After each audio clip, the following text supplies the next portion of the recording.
सनातन धर्म सूर्य उभरा क्षात्र वीरो उठो चलो। सनातन धर्म सूर्य उभरा क्षात्र वीरो उठो चलो, उठो चलो। कलयुग के इस कलयुग का है अंत निकट आया, संधि काल इन युगों युगों का अब समीप आया। साधना के महापर्व को साथ है लाया, सनातन धर्म सूर्य उभरा क्षात्र वीरो उठो चलो। सनातन धर्म सूर्य उभरा क्षात्र वीरो उठो चलो, उठो चलो। अखिल भारतीय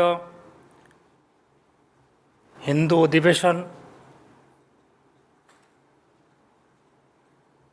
इस सभा में उपस्थित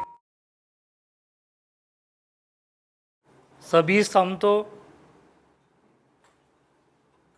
सभी प्रतिनिधि, सबको मेरे तरफ से, मेरे संगठन अखिल असम बंगाली जातीय परिषद के तरफ से हार्दिक अभिनंदन और प्रणाम करता हूँ। असम के पूरे नॉर्थ ईस्ट के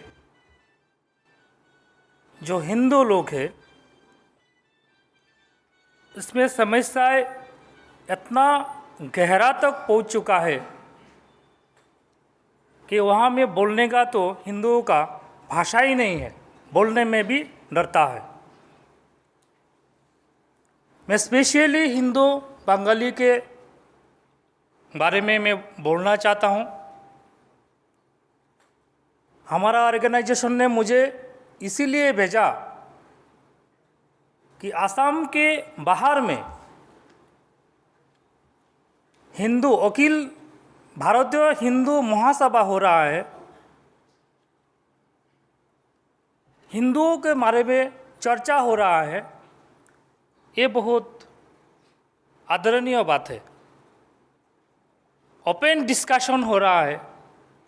ये तो मेरे लाइफ में पहले घटना है कि मेरा सौभाग्य है कि यहाँ में इतना संत लोग है, इतना ज्ञानी लोग है कि हिंदुओं के लिए काम कर रहे हैं, लेकिन हमारे साथ कोई लिंक नहीं है। मेरे पूर्व जन्म का ये जरूर मैंने कुछ काम किया था, इसीलिए ये मेरे सौभाग्य है कि मैं आज यहाँ में आके आप लोगों का आशीर्वाद ले जा सकता हूँ। असम में 70 लाख हिंदू बंगाली है, 3 करोड़ 25 लाख टोटल सिटीजन्स है। 3 करोड़ 25 लाख के अंदर 70 लाख हिंदू बंगाली है।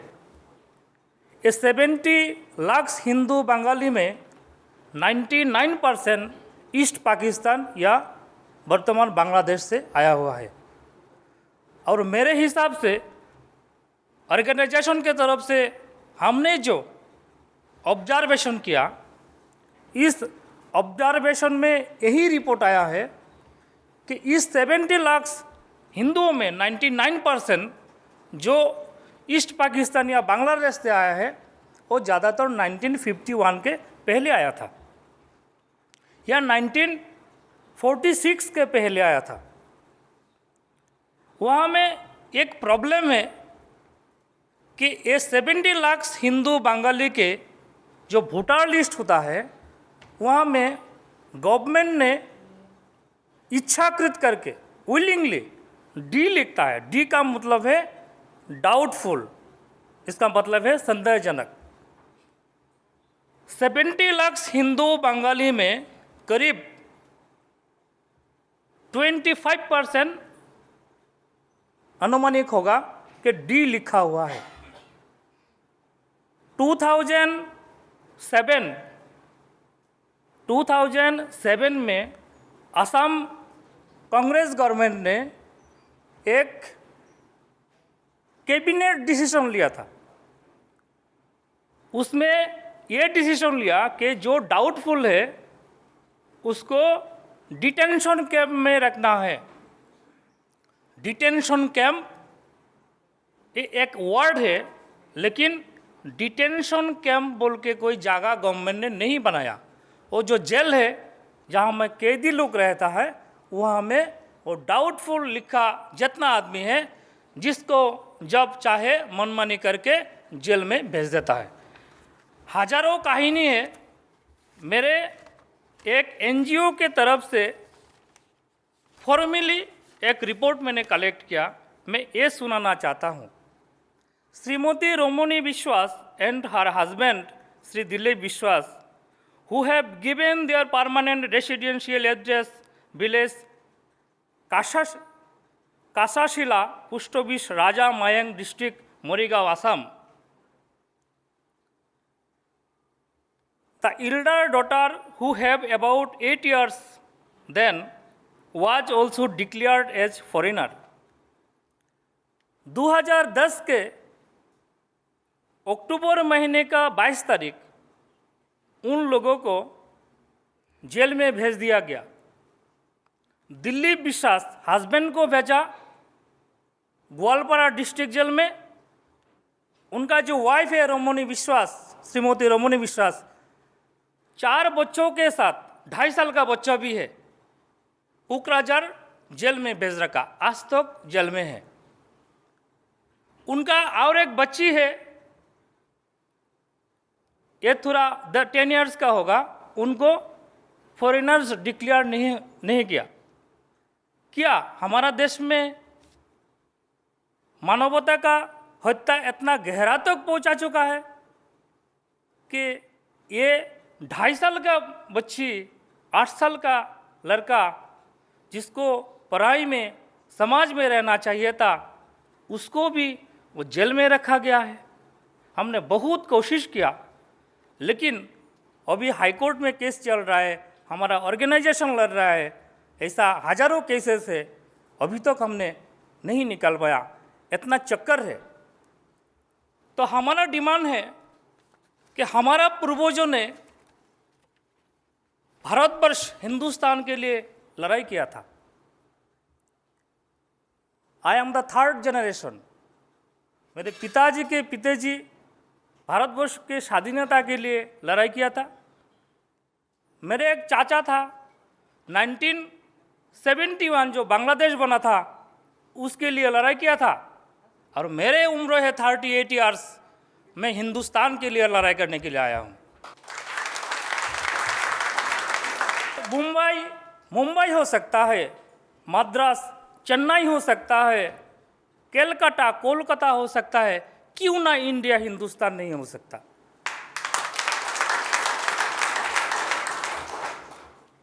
संविधान 1947 के बाद बना था। मुझे आश्चर्य होता है कि जब कोई एडवोकेट लॉ के बारे में बात कहता है तो रेफरेंस देता है 1885 का वो कानून बोलता है ऐसा, 1757 का कानून बोलता है ऐसा। अरे अगर 1947 के बाद में हमारा कॉन्स्टिट्यूशन बना तो वहाँ में 1885 कहाँ से आ गया? अगर 1885 आ सकता है तो हमारा विचार है, हमारा सोच है को 700 साल पहले का जो ज़माना था वो कानून लागू होना चाहिए। हमारा जो आइडियोलॉजी लेके मूवमेंट चलता है हिंदुओं के बीच में, मेरे हिस्टोरिकल जितना स्टडी है मैंने देखा को मैं एक आइडियोलॉजी स्थापना करके मैं मूवमेंट करता हूँ, लेकिन मेरे 3 जनरेशन 4th जनरेशन बाद वो सक्सेस होता है। मुझे ये अच्छा नहीं लगता। मैं यहाँ में आया हूँ और मेरे जिंदगी में देखना चाहता हूँ कि हिंदुस्तान मेरे आंखों के सामने में है। ऐसा कुछ वे निकलना है जिस वे में रास्ता पे जाने में जल्दी जाता हमारा हिंदुस्तान मिल जाए। देश में विदेश में जितना हिंदू है सभी का आदरणीय पूज्य भूमि ये भारतवर्ष है, लेकिन इंडिया नहीं है। ये इंडिया नाम में ही कुछ गड़बड़ है, ये नाम को हटा देना चाहिए। धर्म और राजनीति ये दोनों के बीच में एक गहराई संबंध है। राजनीति में जो लोग राज करते हैं उनके तत्व में, मन में, विचार में धर्म रहना जरूरी है। ये शिष्टाचार, ये प्रेरणा तो हमें भगवान श्री राम, भगवान श्री कृष्ण से ही मिलता है।